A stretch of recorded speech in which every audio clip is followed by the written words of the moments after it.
اسی طرح سے قرآن حکیم سے یہ ثابت ہے کہ بالکل ابتدائی دور میں جو مکی دور ہے، بالکل اس کا ابتدائی زمانہ، سورہ نون کے آخر میں جو مذکور ہے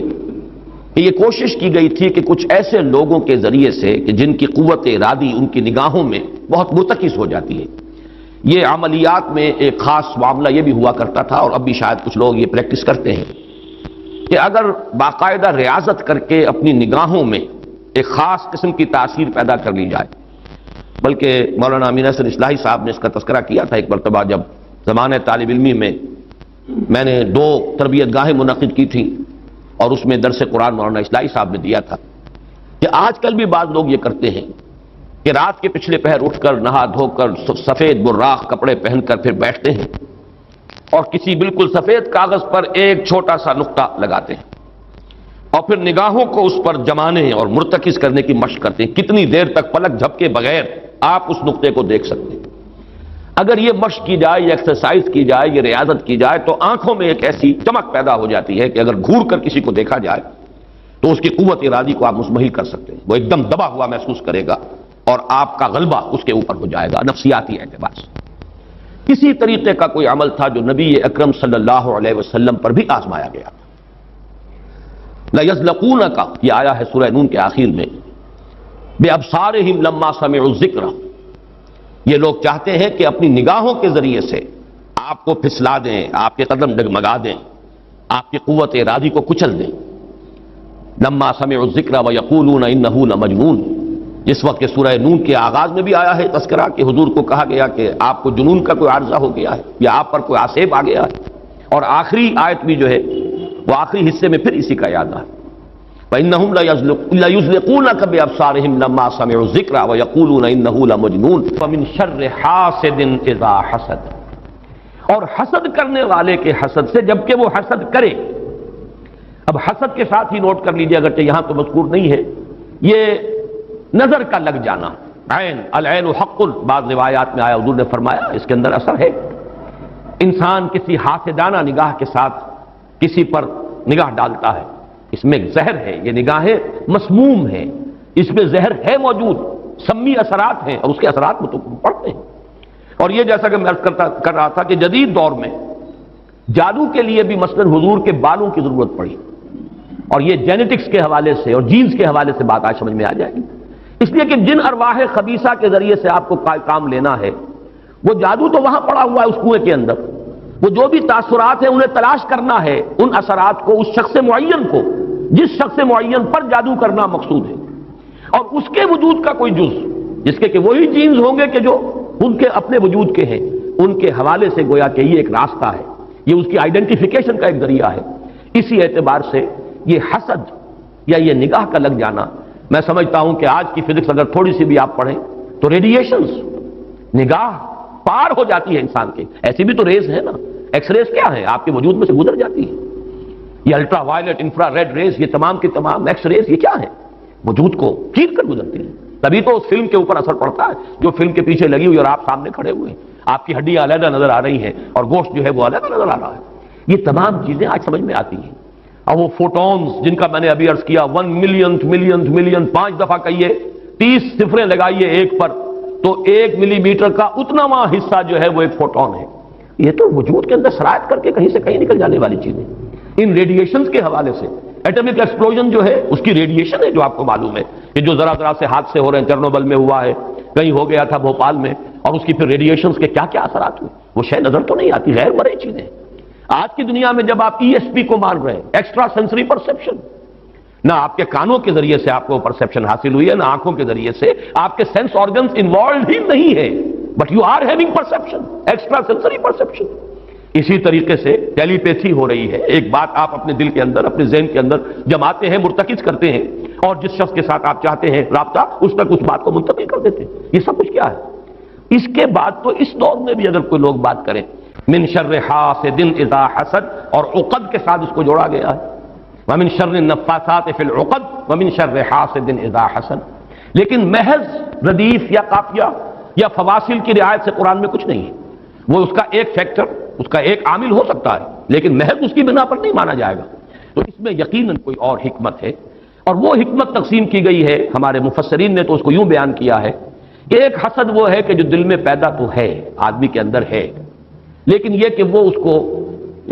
اس کو باقاعدہ کوئی ایک ہمت کے ساتھ اور اپنے ایک عزم کے ساتھ، ارادے کے ساتھ بروئے کار نہیں لا رہا،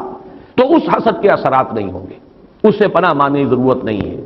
میں اس کو اس انداز میں تو میرا ذہن سے قبول نہیں کرتا، اس لیے کہ حسد اگر پوٹینشلی ہے اندر تو اس کے اثرات ہوں گے، وہ ریڈیشن تو ہوگی، چاہے اس کا ارادہ ہو چاہے نہ ہو، وہ کیفیات جو ہے وہ اس کے سانس سے، اس کی آنکھ سے، اس کے وجود سے، وہ اندر اگر زہر گھل گیا ہے تو اس کے وجود سے نکلنے والی ساری شعاعیں جو ہیں ان کے اندر وہ اثر موجود ہوگا، وہ مسموم ہوں گی، زہر ان میں ملا ہوا ہوگا، اس کے اثرات ہوں گے۔ البتہ یہ کہ اس کے دو درجے ہم قائم کر سکتے ہیں، اور وہ یہ کہ ایک ہے غیر شعوری حسد، ابھی آپ کو اندازہ نہیں، اندر ہی اندر کھچڑی پک رہی ہے، وہ اور بات ہے، لیکن جب یہ اس درجے کو پہنچ جائے کہ شعور کی سطح پر آ جائے، آپ کسی کی برائی چاہنے لگیں بالفعل، آپ چاہیں کہ اس کے اندر اگر یہ فضیلت کی بات ہے تو یہ سلب ہو جائے، اس کو پاس اگر یہ نعمت ہے تو یہ نعمت اس سے چھن جائے، مجھے مل جائے،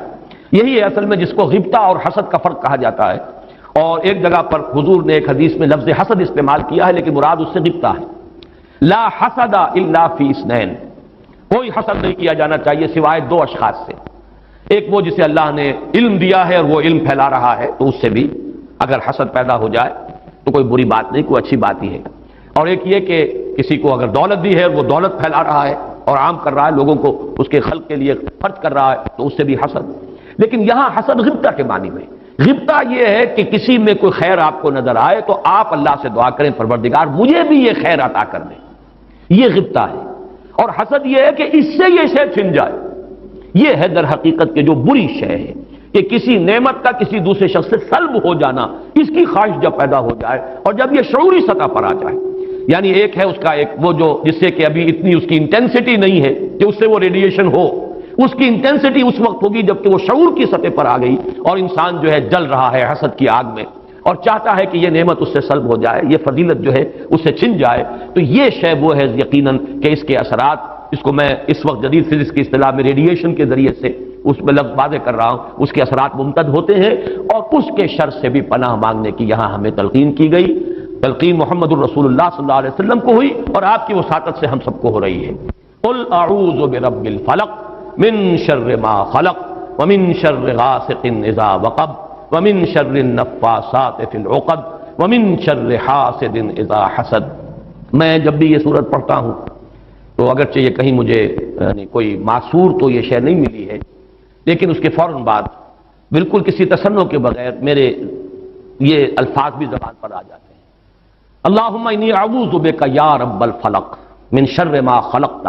ومن شر غاسق اذا وقب ومن شر النفاثات فی العقد ومن شر حاسد اذا حسد۔ اسی طرح قل اعوذ برب الناس ملک الناس، تو وہاں بھی اللہم انی اعوذ بک یا ربی و رب الناس و یا الہی و الہ الناس و یا ملکی و ملک الناس۔ تو اس طریقے سے گویا کہ اس لفظ قل کیونکہ یہ فعل امر ہے، حکم ہے، تو اس پر ہم اگر فوری طور پر اس کی تعمیل کیا کریں تو یہ اگرچہ معصور نہیں ہے، میں صرف اپنے ذوق کی بات کہہ رہا ہوں، اور بہرحال اس میں کوئی شے ممنوع نہیں ہے، دعا تو ہم مانگ سکتے ہیں، تو دعا ہی کی شکل ہے، تو جو الفاظ ہمیں اللہ نے تلقین کیے ہوں انہی کے حوالے سے ہم وہ دعا مانگے، تعوذ کریں۔ قل اعوذ بک، قل کو چھوڑ دیجئے، اعوذ بک، اللہم انی اعوذ بک یا رب الفلق من شر ما خلقتا۔ اب یہ خلقہ کی بجائے مخاطب کیونکہ ہم کر رہے ہیں اللہ کو، من شر ما خلقتا، آگے چونکہ تو الفاظ رہیں گے ان میں کوئی تبدیلی کی ضرورت نہیں ہے۔ مولانا محمد قاسم نانوتوی دیوبند کے مؤسسین میں سے، مولانا رشید احمد گنگوہی اور مولانا محمد قاسم نانوتوی رحمہم اللہ، یہ دو ہیں اصل میں یہ دارالعلوم دیوبند کے مؤسس، اس کی ابتدا کرنے والے۔ ان کے شاگرد شیخ الہند، ان کے شاگرد علامہ شبیر احمد عثمانی، تو انہوں نے یہی الفاظ لکھے کہ استاذ الاستاذ نے جو بات لکھی ہے وہ میں بیان کر رہا ہوں۔ ویسے یہ کہ مولانا عبدالعزیز شاہ عبدالعزیز رحمۃ اللہ علیہ نے بھی اس پر کوئی کتاب لکھی ہے، وہ بہرحال میری نظر سے نہیں گزری، وہ تمثیل اب میں بیان کر رہا ہوں، بڑی پیاری تمثیل ہے۔ انہوں نے تمثیل یہ دی ہے کہ اگر کوئی باغبان یا کوئی اور کھیتی کرنے والا جو ایک پودا لگاتا ہے، کوئی فصل ہے، اس کا کوئی ایک جو ہے بیج یا دانہ پھوٹا ہے، اب یہ جو پودا ہے باغبان یہ چاہتا ہے یہ پروان چڑھے، پھلے پھولے، اسے کوئی گدن نہ پہنچے، کوئی نقصان نہ ہو، اس کی حفاظت کا بندوبست کرے گا تاکہ جس کام کے لیے یہ پودا لگایا وہ مقصد حاصل ہو۔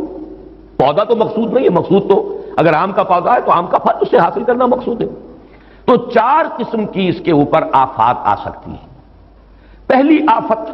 مثلاً حیوانات، جو سبزی خور حیوان ہے وہ اسے کھا نہ جائے،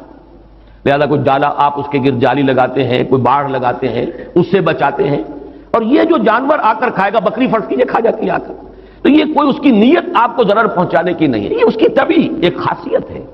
یہ تو اس کی جبلت ہے، یہ اس کی طبیعت ہے، اس کا تقاضا ہے، آپ سے کوئی دشمنی نہیں ہے اسے، بلکہ یہ کہ در حقیقت اس کی اپنی طبعیت کا ایک تقاضا ہے۔ چنانچہ وہ شعر بھی انہوں نے کوٹ کیا ہے، نیش اقرب ناز پے کی نست اقتضائے طبیعتش ای نست، بچھو جو ڈنک مارتا ہے تو یہ آپ سے کوئی دشمنی اسے نہیں ہے، یہ اس کی طبیعت کا، اس کی جو بھی جبلت ہے اس کا تقاضا ہے۔ سانپ کے بارے میں بھی آپ کو معلوم ہے کہ عام طور پر اگر اس کو آپ کوئی نقصان نہ پہنچائیں، پاؤں پڑتا ہے سانپ پر تو وہ ڈنک مارتا ہے اور ڈستا ہے، ورنہ عام طور پر وہ حملہ نہیں کرتا، یہ اس کے دفاع کا ایک جز ہے، اس کی خلقت کا ایک جز ہے۔ ایک خطرہ تو یہاں سے آیا، آپ نے باڑ لگا دی، آج کل جو ہے جالی لگا دی جاتی ہے لوہے کی۔ دوسرا یہ کہ اس پودے کو نشو و نما کے لیے جو چیزیں ضروری ہیں اس کی کوئی روک ہو جائے، مثلا جسے دھوپ چاہیے، کوئی ایسی چیز آڑے آ جائے کہ دھوپ کی تمازت اس تک پہنچے ہی نہ، کوئی شے ایسی سایہ کی اس کے اوپر کیے رہے، یا پانی اسے چاہیے، پانی کے سوتے خشک ہو جائیں، یہ دوسری آفت ہے، پودا مرجھا جائے گا، کملا جائے گا، ختم ہو جائے گا۔ تیسری چیز یہ کہ اس پر کوئی پالا پڑ جائے، اوپر سے اولے پڑ جائیں، پالا پڑ گیا، یعنی اس کی جو حرارت غریزی ہے جس سے کہ اس کی یہ پورا وجود جو ہے وہ حرارت غریزی جو ہے وہ ختم ہو جائے، اس کے نتیجے میں بھی وہ پودا ختم ہو جائے۔ اور آخری شکل یہ ہے کہ کوئی دشمن ہے حاسد اور وہ آئے اسے اکھاڑ کے پھینک دے آپ کو نقصان پہنچانے کی نیت سے۔ یہ چار آفات ہیں جو اس پودے کے اوپر ممکنہ طور پر وارد ہو سکتی ہیں، یہی چار ہیں۔ قل اعوذ برب الفلق من شر ما خلق، یہ وہ خلقت میں جو شر مضمر ہے، وہ اس کے خلقت کا جز ہے۔ نیش اقرب ناز پے کی نست اقتضائے طبیعتش کی نست، یہ تو اس کی طبیعت کا، خلقت کا، اس کا تقاضا ہے۔ دوسرا یہ ہے کہ وہ سورج ڈوب گیا، غروب ہو گیا، یا جیسے میں نے کہا تھا حیات معنوی یا حیات مادی کے لیے جو اسباب ضروری ہیں ان میں سے کسی کا سلسلہ منقطع ہو گیا، یہ ہے وَإِذْ شر غاسق اذا وقب۔ تیسری چیز کہ جو در حقیقت جادو کے ذریعے سے ہوتی ہے کہ اندر آپ کے کوئی ایسی شے ہو گئی جس سے آپ کے طبائع اور قوائے طبیعہ جو ہے وہ کچھ شل ہو کر رہ جائے، یہ اندر سے حرارت غریزی جیسے اس پودے کی ختم ہو گئی، پالا پڑ گیا۔ جادو کا اثر یہی ہوتا ہے، یا تخبطہ الشیطان من المس جیسے آیا ہے کہ ایسی کیفیت ہو گئی کہ جیسے حواس پورے طور پر بجا نہیں ہے، حواس پورے طریقے سے قائم نہیں ہے، مجتمع نہیں ہے، تو یہ کیفیت جو ہے یہ ومن شر النفاثات فی العقد ومن شر حاسد اذا حسد، جیسے ایک دشمن نے آ کر دشمنی اور آپ کو غضب پہنچانے کے لیے، دشمنی نکالنے کے لیے پودے کو اکھاڑ کے پھینک دیا،